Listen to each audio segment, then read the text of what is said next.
SIR என்பது சிறப்பு தீவிர சீராய்வு நடவடிக்கை என்பது குடியுரிமையை குறிவைத்து நகர்த்தப்படுகிற ஒன்று என்பதை விடுதலை சிறுத்தைகள் கட்சி தொடக்கத்திலிருந்து சுட்டிக்காட்டி வருகிறது. அண்மையில் குஜராத்திலே பேட்டி கொடுத்த அமித்ஷா அவர்கள், ஆமாம், இது வெறும் வாக்காளர் பட்டியல் சீராய்வு அல்ல, குடியுரிமை குறித்த சீராய்வு தான் என்பதை ஒப்புக்கொண்டிருக்கிறார்.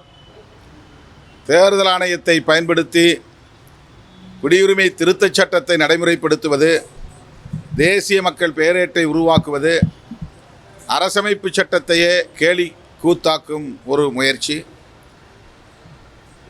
இந்திய தேர்தல் ஆணையத்தை தம் விருப்பம் போல் கையாளக்கூடிய அளவுக்கு தேர்தல் ஆணையத்தின் மீது ஆக்கிரமிப்பு செய்கிற ஒரு அரசாக இந்த அரசு விளங்குவது அதிர்ச்சி அளிக்கிறது. எனவே விடுதலை சிறுத்தைகளை பொறுத்தவரையில் எஸ்ஐஆர் என்கிற இந்த நடவடிக்கையே முற்றாக கைவிட வேண்டும் என்று வலியுறுத்துகிறோம். இன்றைக்கு விடுதலை சிறுத்தைகளின் வழக்கறிஞரடியான சமத்துவ வழக்கறிஞர்கள் சங்கத்தின் சார்பில் மதுரையிலே எஸ்ஐஆர் என்பது பாஜக தேர்தல் ஆணையத்தின் கூட்டுச்சதி என்னும் பொருளில் நிகழ்வை ஒருங்கிணைத்திருக்கிறோம். அதில் நான் பங்கேற்று உரையாற்ற இருக்கிறேன். இந்த எஸ்ஐஆர் நடவடிக்கையை எதிர்த்து உச்சநீதிமன்றத்திலே விடுதலை சிறுத்தைகள் கட்சி வழக்கு தொடுத்திருக்கிறோம். எனவே எஸ்ஐஆர் தேர்தல் ஆணையத்தின் மூலம் குடியுரிமை திருத்தச் சட்டத்தை நடைமுறைப்படுத்துகிற, கோடிக்கணக்கான மக்களின் குடியுரிமையை பறிக்கிற ஒரு முயற்சி என்பதை ஜனநாயக சக்திகள் உணர வேண்டும். இதனை எதிர்த்து போராட ஒருங்கிணைய வேண்டும் என்று கேட்டுக்கொள்கிறேன்.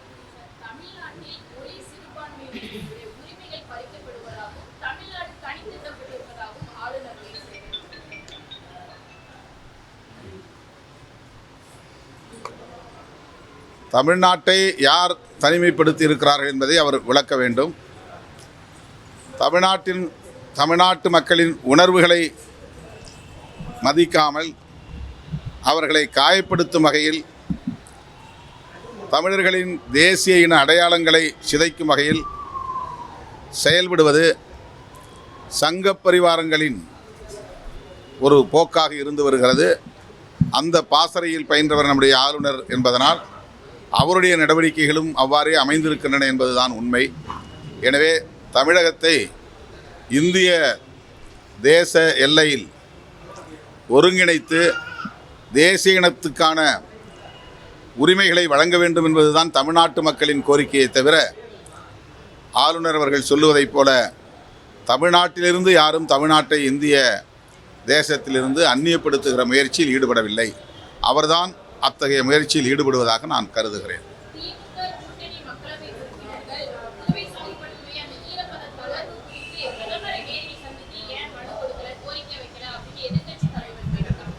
இந்த கூட்டத்தொடரில் கட்டாயம் திமுக தலைமையிலான கூட்டணி கட்சிகளை சார்ந்த நாடாளுமன்ற உறுப்பினர்கள் இது குறித்து கட்டாயம் எழுப்புவோம். உரிய அமைச்சரை சந்தித்து முறையிடுவோம்.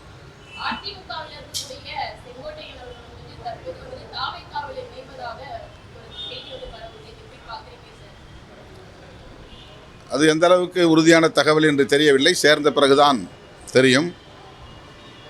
அவர் தன்னிச்சையாக இந்த முடிவை எடுத்திருக்கிறாரா அல்லது இதற்கு பின்னால் வேறு ஏதேனும் அரசியல் சூழ்ச்சி இருக்கிறதா என்பதை நாம் பொறுத்திருந்துதான் பார்க்க வேண்டும்.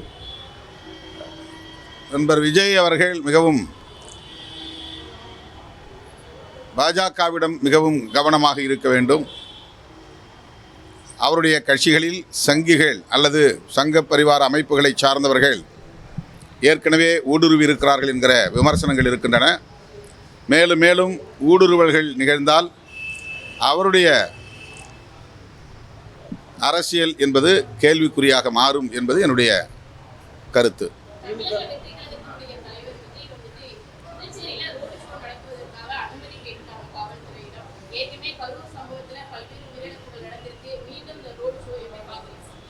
எங்களை பொறுத்தவரையில் எந்த அரசியல் கட்சியும் ரோட் ஷோ போன்ற நடவடிக்கைகளில் ஈடுபடக்கூடாது என்று ஏற்கனவே நடைபெற்ற அனைத்து கட்சி கூட்டத்தில் நாங்கள் வலியுறுத்தி இருக்கிறோம்.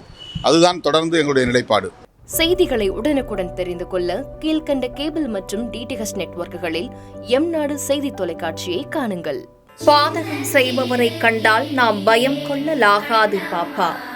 மோதி மிதித்துவிடு பாப்பா, அவர் முகத்தில் உமிழ்ந்துவிடு பாப்பா. அண்மை செய்திகளை உடனுக்குடன் தெரிந்து கொள்ள இணைந்திருங்கள் எம்நாடு தொலைக்காட்சியுடன்.